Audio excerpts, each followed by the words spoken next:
Guys, I am back, and today I'm going to bring you massive amount of info that is going to get you started. So, first and foremost, I hope y'all having a great day so far. And if it's nighttime where you are, hope you're having a great night. Today, I just want to help someone get to the next level, okay? I want to get you to the next level because it is important to get to the next level the right way so you don't go back down. When you level up, I want you to keep leveling up, all right? So today, the information I'm going to tell you is not going to be pretty. It is not going to be pretty. I'm going to give you a little bit of horror, okay? I'm going to give you a little bit of horror because in this business, everybody tell you about how you can make money. They always want to upsell you on something. They want to tell you all of the glory, but they don't tell you the pain that sometimes comes with the glory.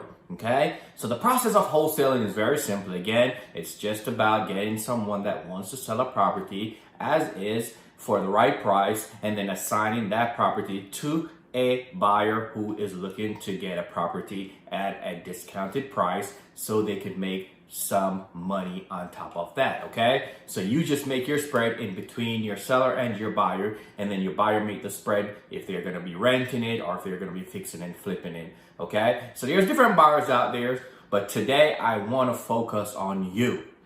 I wanna focus on you because it's important to focus on yourself and understand what it takes for you to be successful. So today is the horror of wholesaling, okay? The horrors of wholesaling.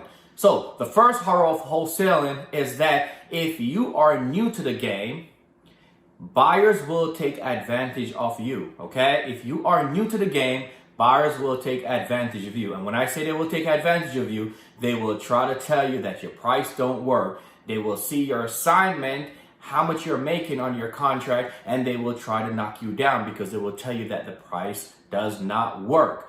They will tell you they want to close with your attorney. They will tell you they want to put their money in escrow with their attorney. They will give you all these runarounds, and when it's time to close, your buyer give you the hardest time to close. That is the first thing that you need to know, is that in this game, get your own attorney. Get your own closing title company. Get the people that is going to look out for you and follow the law. Okay, we're not asking people to break the law, but you want to get attorneys and closing title company who are friendly to wholesalers and who is going to do the right thing to ensure that your deal goes to the finish line. Okay, there's a lot of buyers out there that wants to use your attorney.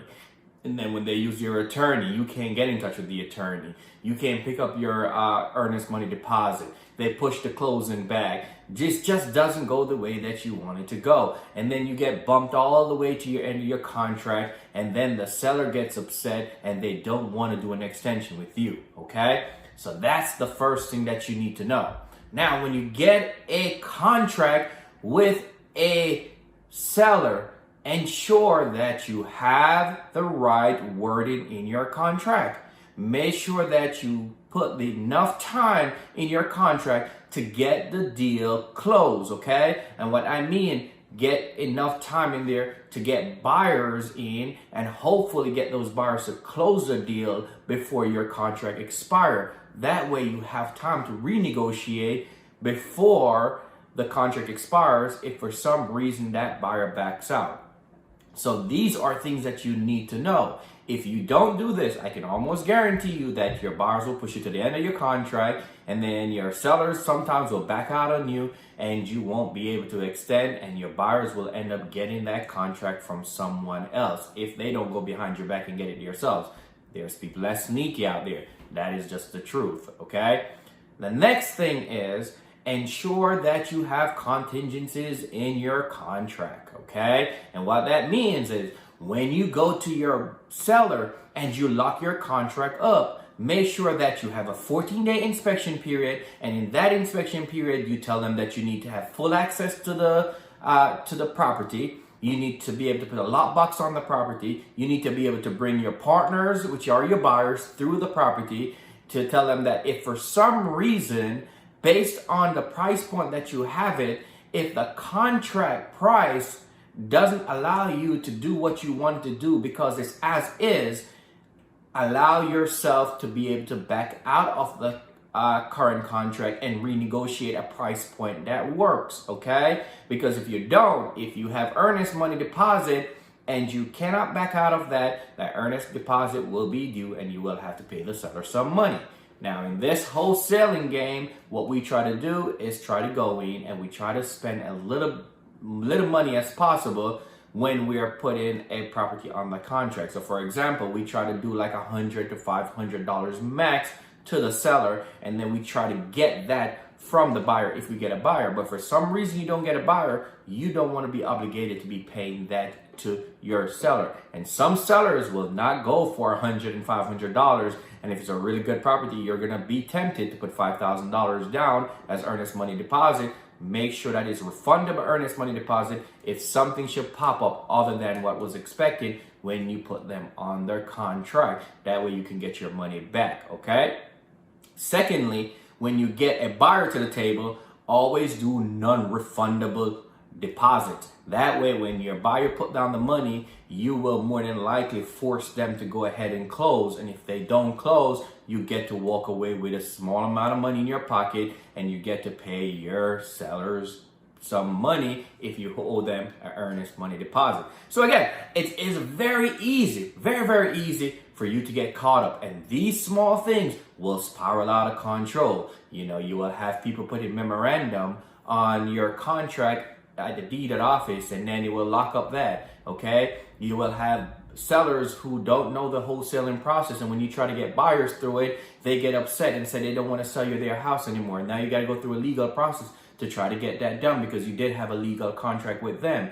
So there's so many things. So make sure you understand the process. Make sure you get people that is going to educate you the right way. Not try to scam you out of some money to let you buy more education from them. And even after you spend $2,000, $3,000, $4,000, $5,000 with them, you still didn't get the right information that it takes to close a deal, okay?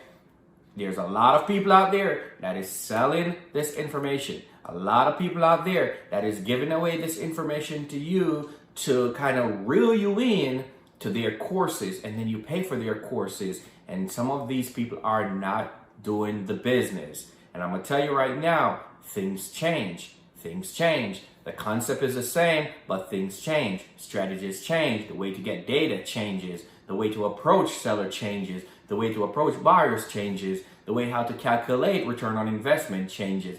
Things change, and when things change, you need to be up to par, up to speed by getting the education from people that are still doing it and are updating you on the changes in the game. Also are giving you the best direction to go out there and get what you need. So again, today is a Horose. It might not be the nicest YouTube today. It might not be the prettiest thing. Obviously, I'm not trying to give you all the glims and glamour of the, but sometimes you need to learn that everything that you're doing, no matter how easy, how hard it is, there can be horrors behind it, okay? There can be horrors behind it. So make sure that you know what you're doing before you go out there and start locking up properties on their on the contract, and then you get stuck with different type of things popping up here, there, or the other, all right? So today, hopefully, I dropped something on you that will be helpful to you. Hopefully, I will help you save you some money. Hopefully, I will help you the heartache and the headache that buyers will push you to the end of the table. Always use your closing attorney. Always use the people that's going to back you. Always get a non-refundable deposit from your buyers. Do not cheap out on yourself. Do not take $1,000 deposit. Take $4,000 or $5,000 so that buyer is committed to closing on the deal, okay? If you take a $500 deposit or a $1,000 deposit, these buyers will not commit, okay? I'm not saying that they won't close. I'm not saying that, but what it is that the lower the money that they commit, the less likely or the less, less pressure they have to close. So you want to take a lot of money because they don't want to walk away from a lot of money, and that will push them towards closing. All right. So don't lock up a bad deal. And if you do lock up a bad deal with a seller, ensure that you have your contingencies to get out of place. And when you do assign a deal to a buyer, ensure that that buyer is paying you a good amount of non-refundable deposit so they can get to closing and close that deal. And if they walk away, you will still get your money. Make sure that it's non-refundable and it is due on or before closing. Do not say it is due upon closing, because if it's due upon closing and the property never closed, then it's not due, okay? So make sure that your wording in your contract also benefits you, all right? Hope y'all have a great one. Hopefully I helped someone today.